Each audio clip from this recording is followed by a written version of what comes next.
Assalamualaikum warahmatullahi wabarakatuh. Bismillahirrahmanirrahim. Alhamdulillah, wassalatu wassalamu ala rasulillah. Pada kesempatan kali ini kita bertemu lagi dalam kelanjutan pembelajaran materi pernikahan dalam Islam. Untuk kali ini kita insya Allah nanti akan membahas soal saksi nikah, ya. Namun sebelumnya, anak-anakku semua, apakah seluruh anggota kelas sudah hadir dalam pembelajaran hari ini? Oke, saya cek dulu satu persatu. Baik, rupanya sudah lengkap. Baiklah anak-anakku, sebelum kita benar-benar memulai pembelajaran, mari kita buka dulu pembelajaran ini dengan pembacaan doa bersama-sama. Kita baca doa di dalam hati masing-masing. Berdoa mulai.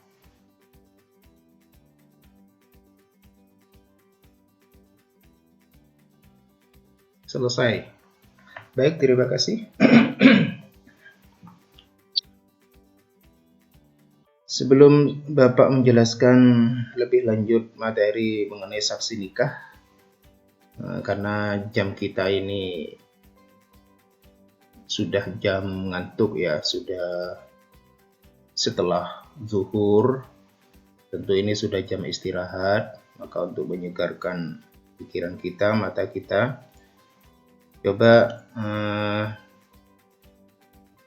kalian lihat dulu gambar yang Bapak tayangkan berikut ini.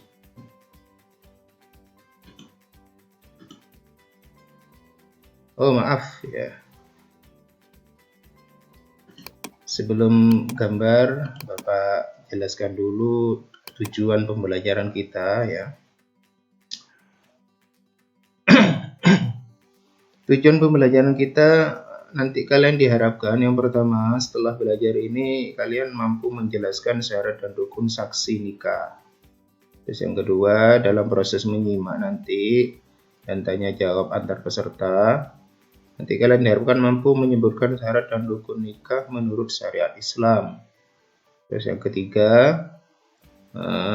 melalui diskusi, nanti kalau ada waktu diskusi ya diharapkan kalian nanti mampu menjelaskan macam-macam pernikahan yang cacat rukun dan syaratnya dari sisi saksi nikah. Oke, sekarang kalian perhatikan gambar ini. Ini ada gambar, ada satu pengantin pria dan ada di samping kirinya satu pengantin perempuan, di samping kanannya satu pengantin perempuan. Oke, tidak perlu kalian berkata-kata dulu, cukup perhatikan. Oke. Simpan dulu kata-kata yang muncul di benak kalian mengenai gambar ini. Baik, selanjutnya perhatikan gambar kedua.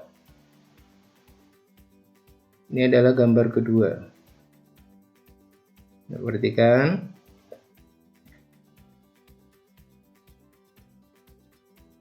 Sedikit saya jelaskan sebelum benar-benar masuk pada materi.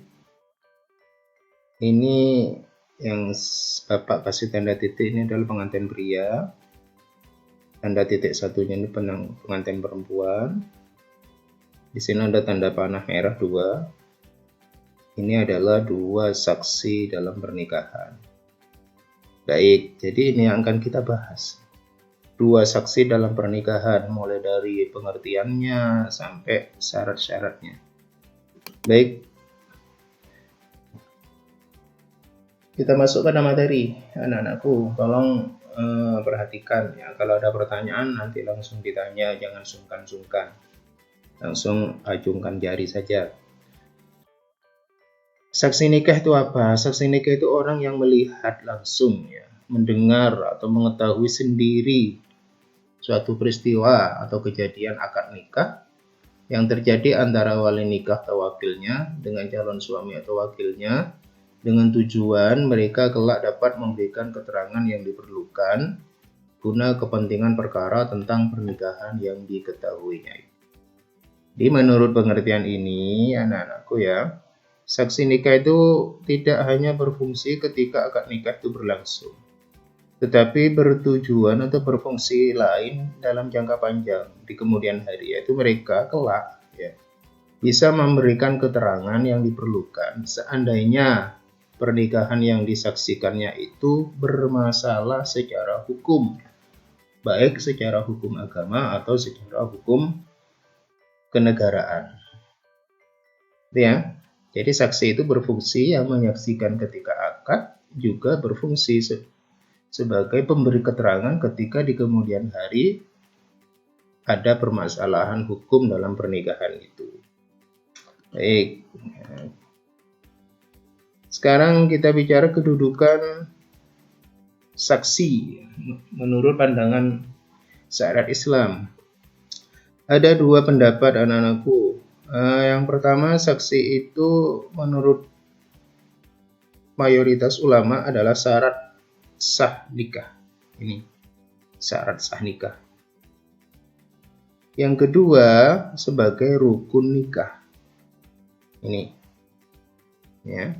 Jadi ada yang berpendapat saksi itu syarat sah nikah.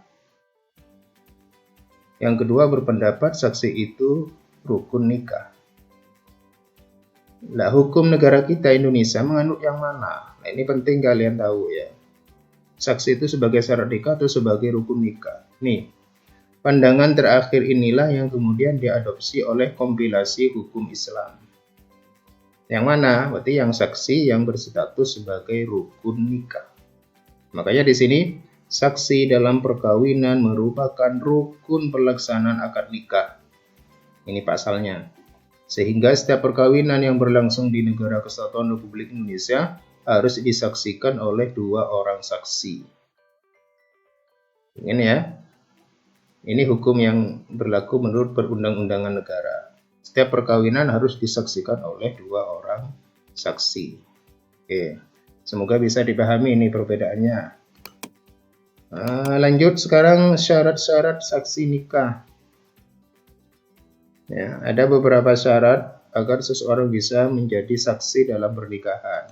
Syarat pertama harus beragama Islam. Syarat kedua baligh dan berakal sehat. Syarat ketiga hadir atau melihat dalam pelaksanaan akad. Terus 2 laki-laki yang merdeka, tidak ihram. Tidak sedang ihram ya. Kalau sedang ihram tidak boleh jadi saksi ya. Terus adil. Nanti dijelaskan ini pengertiannya. Terus yang terakhir, saksi itu harus bisa mendengar serta memahami tujuan akad. Tidak tuli ya. Seperti apa nih penjelasan nikahnya? Sebelum Bapak melanjutkan, kira-kira kalau ada pertanyaan dulu silakan. Ini beberapa tadi. Oke, nggak ada pertanyaan ya. Oke, terima kasih. Ayo kita lanjutkan belajarnya. Di sini Bapak kutipkan syarat saksi nikah atau rukun ya, rukun nikah yang ada di kitab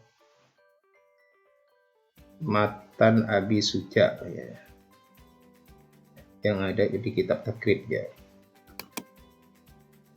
Di sana dijelaskan saksi itu nih harus beragama Islam. Jadi beragama Islam itu sudah menjadi kesepakatan para ulama bahwa saksi akad nikah harus beragama Islam. Sebab itulah seandainya semua persyaratan saksi terpenuhi namun agamanya tidak Islam, maka tidak boleh menjadi saksi pernikahan. Dalam pernikahan Islam tentunya ya. Oke, jadi harus Islam.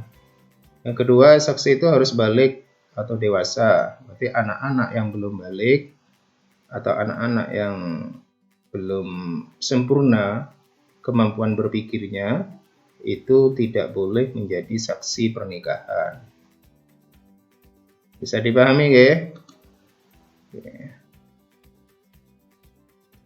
Berikutnya adalah berakal sehat. Ini kebalikannya gila ya. Berarti orang yang boleh jadi saksi yang akalnya sehat. Kalau orang yang gila, berpenyakit jiwa, maka dia tidak boleh jadi saksi. Seperti sudah dijelaskan tadi, karena saksi itu tidak hanya berhubungan dengan zaman ketika akad itu terjadi, tapi juga berhubungan dengan seandainya dalam akad itu terjadi masalah di kemudian hari. Oke, lanjut.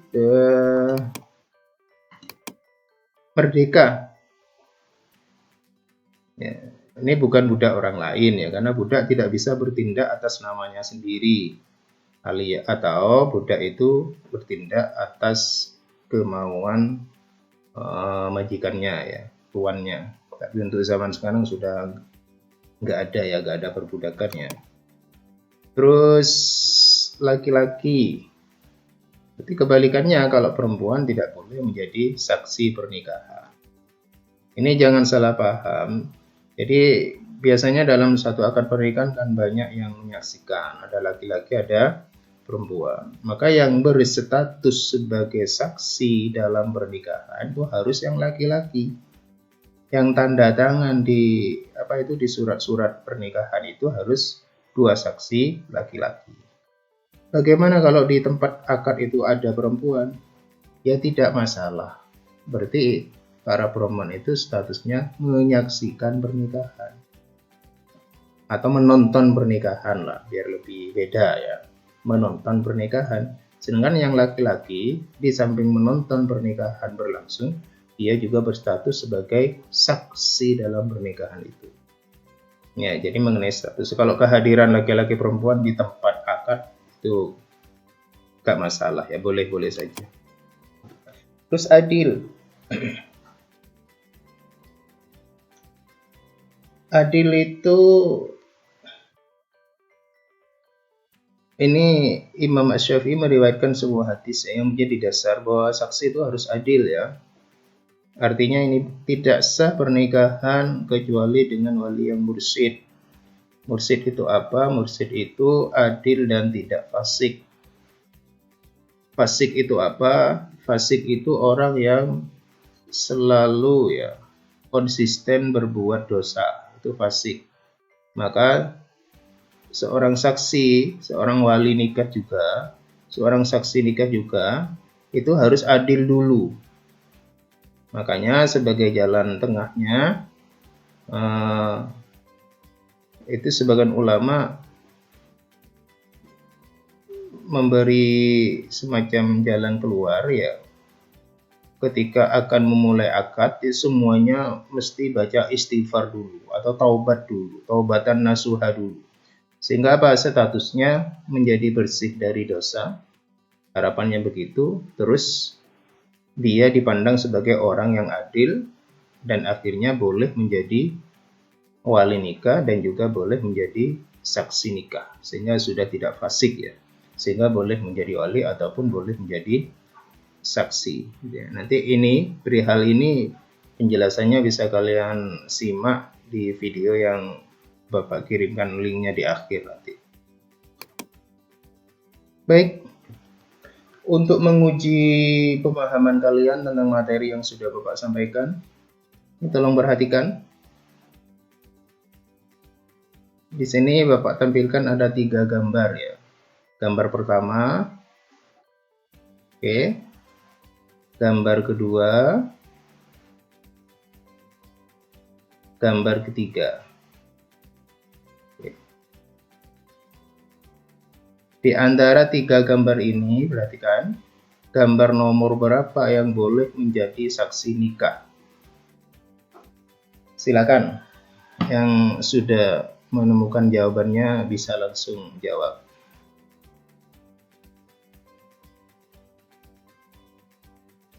Oke, silakan. Gimana? Nomor 1. Wah, kalau nomor 1. Gimana yang lain? Ya Abdurrahim, yang mana Abdurrahim? Yang boleh jadi saksi nikah. 1, 2, atau 3? Gak ada. Oke, yang lain gimana? Nomor 1 boleh jadi saksi atau ketiga-tiganya nggak boleh jadi saksi?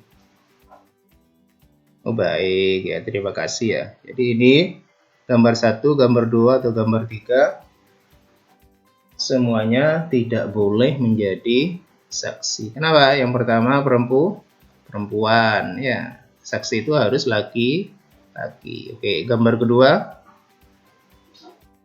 orang gila ya. Nggak boleh juga jadi saksi. Saksi itu harus orang yang sehat akalnya ya. Nomor 3 bukan orang Islam. Baik ya. Jadi saksi itu harus orang Islam. Kalau bukan orang Islam tidak boleh. Berarti gambar 1, 2, 3 semuanya ini tidak boleh menjadi saksi. Oke, terima kasih atas semangatnya anak-anak. Baik,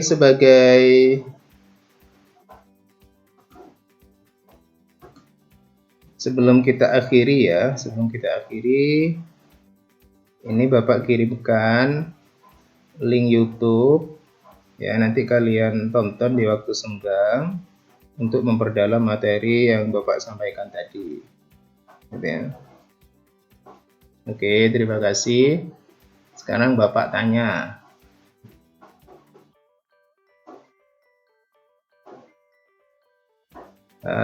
Barangkali ada di antara kalian yang mau bertanya, jadi silahkan. Oke, kalau nggak ada berarti sekarang Bapak simpulkan ya. Sebelum menutup pelajaran, Bapak simpulkan bahwa tidak semua orang itu serta-merta boleh menjadi saksi dalam pernikahan, gitu ya. Jadi ada syarat-syarat yang harus dipenuhi. Itu saja kesimpulannya. Bisa dipahami, ya? Oke. Baik, anak-anakku. Terima kasih sudah bersemangat pada pertemuan kali ini. Semoga apa yang kita pelajari menjadi ilmu yang bermanfaat, ya, dan bisa diamalkan di tengah-tengah masyarakat. Baik, sekarang mari kita tutup kegiatan belajar hari ini dengan bacaan hamdalah bersama-sama. Alhamdulillahi Rabbil Alamin. Oke, terima kasih. Kurang lebihnya Bapak mohon maaf. Sampai bertemu di pertemuan berikutnya. Jangan lupa jaga kesehatan. Jangan lupa link yang Bapak berikan itu juga ditonton. Wassalamualaikum warahmatullahi wabarakatuh.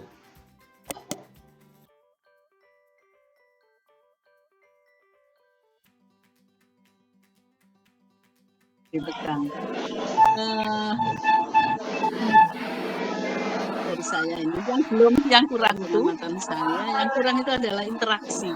Sebetulnya Pak Safi ini lebih mudah karena interaksinya kan dengan siswa yang dimana siswanya ini adalah teman-teman sendiri. Sebetulnya bisa saja Pak Safi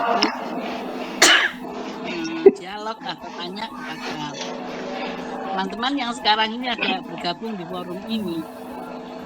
Bisa Pak Hafiz, bisa Pak Hasib, ataupun Pak Tikya, atau Pak Mahbub. Nah, ini bisa diajak dialog. Namun ya memang begitulah, lebih tegang daripada mengajar biasa. Nah, jadi itu ada dialog. Nah, nanti ini dengan itu hendaknya Bapak banyak berdialog, apalagi dengan model pembelajaran yang sekarang di mana berpusat pada siswa, student active learning, yang berpusat pada siswa, student center, ini harus mengaktifkan siswa, guru tidak boleh mendominasi. Jadi ketika menjelaskan pun kita selalu melibatkan mereka, jadi diajak dialog, kemudian ya diajak berkomunikasi. Saya kira itu intinya tadi yang masih kurang. Oke, Bang. Terima kasih. Ya. Kemudian yang terakhir kesimpulan. Di dalam membuat kesimpulan itu hendaknya tidak membuat sendiri. Kalau di dalam pembelajaran yang sekarang K13 itu mengkomunikasikan kesimpulan itu hendaknya siswa, kemudian baru disempurnakan oleh guru. Supaya siswa itu berani untuk menyampaikan pendapatnya. Jadi menyimpulkan itu hendaknya siswa baru kemudian disempurnakan oleh guru. Oke, saya kira itu dari saya. Mungkin ada tambahan dari Bu Wardah atau dari teman-teman yang lain. Silakan, monggo Bu. Assalamualaikum warahmatullahi wabarakatuh. Waalaikumsalam warahmatullahi wabarakatuh. Waalaikumsalam warahmatullahi Yang disampaikan sedikit ya. Untuk apresiasi, mungkin saya hanya menambah apresiasi yang tidak dilakukan mengecek kemampuan awal. Kemampuan sebetulnya kan nikah. Siapa yang pernah tahu saudaranya waktu nikah kan bisa itu. Saking tegangnya nggak lupa semua. Terus ini untuk adanya interaksi dengan anak-anak, yaitu katanya tadi jenengan itu seharusnya itu lebih banyak karena jenengan sekarang lagi berkomunikasi dengan teman-temannya. Kalau pengalaman saya dulu juga sempat PTG, tapi kan PTG saya itu langsung 2009, jadi 9 kayaknya, kalau tidak 2008. Nah itu kita janjian, kalau dulu itu kita janjian. Nanti waktu saya menerangkan ini, kamu tanya ini ya. Jadi gurunya itu sudah tahu pertanyaannya dan jawabannya sudah siap. Ini baru bocor sekarang. Iya. Jadi seperti itu Pak. Jadi diatur di kelas itu. Kamu nanti tanya, kamu nanti jawabnya salah ya. Seperti itu kita itu sampai kerjasamanya dengan tim itu memang harus. Oke. Pasti membutuhkan orang lain. Jadi kerjasama itu teman-teman itu. Nah, terus saya rasa ini semua dari Pak Hafiz sama Pak Aziah sama Pak Safi itu kurang mengajak siswa untuk berinteraksi dan istilahnya berguru, jadi menciptakan suasana yang menarik, menyenangkan itu masih kurang karena tegang itu mungkin paham saya. Saya sempat melihat sebenarnya tadi siswanya mikrofonnya mati semua ya. Kalau ditanyakan nanti bisa dihidupkan. Akhirnya saya kembali menyendiri. Kembali jadi ceramah ya. Mungkin itu terus slide-nya tadi kan macet ya, slide-nya tadi macet, tidak jalan semua materi yang dengan bangkan itu tidak ada di slide. Mungkin hanya itu dari saya pertanyaannya. Terima kasih buat dari kawan-kawan barangkali ada. Pak Hafid. Saya kira saya patut mengapresiasi terhadap jenengan Pak Syafi'i karena jenengan berani cara langsung dan live tanpa ada edit dan lain sebagainya. Jadi ini suatu apresiasi betul kepada jenengan. Kalau masalah materi dan lain sebagainya, ya memang nervousnya itu memang sangat tinggi Pak. Jangankan di hadapan profesor tinggi, di hadapan beliau, kita aja kadang dimonitoring oleh kepala madrasah yang notabene itu adalah kamu kita sendiri itu juga takut dan diperpanjang untuk tahun selanjutnya itu Pak. Terima kasih. Saya apresiasi yang jenengan Pak Syafi'i. Jadi apresiasi. Gara-gara ada sempat syuting ini. Bagi teman-teman yang nanti rencananya mau live itu bisa sedikit belajar atau berkaca kepada Pak Syafi'i. Terima kasih. Sama-sama. Terima kasih. Saya kira cukup ya dari teman-teman masukannya. Saya kira semuanya sangat konstruktif. Pak Syafi'i ini semuanya adalah bukan semata-mata mencela atau bagaimana, tetapi kita juga sangat mengapresiasi kepada Pak Syafi'i, juga Pak Hafiz, juga Pak Ihya, tadi semuanya sudah punya keberanian untuk diuji peer teaching. Soalnya peer teaching ini lebih berat daripada mengajar biasa. Oke, sama-sama, Prof. Ya, sama-sama. Diawasi banyak orang, apalagi dinilai. Nah, ini juga akan semakin grogi. Tapi ya, tadi saya kira 3 penampilan tadi sudah cukup bagus. Mudah-mudahan ini ke depan semuanya juga baik.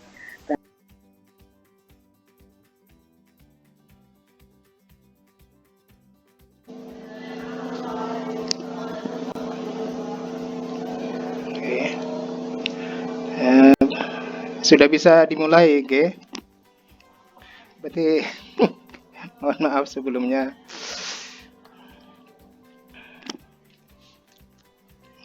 Silakan Pak Syafi'i, monggo. Oke.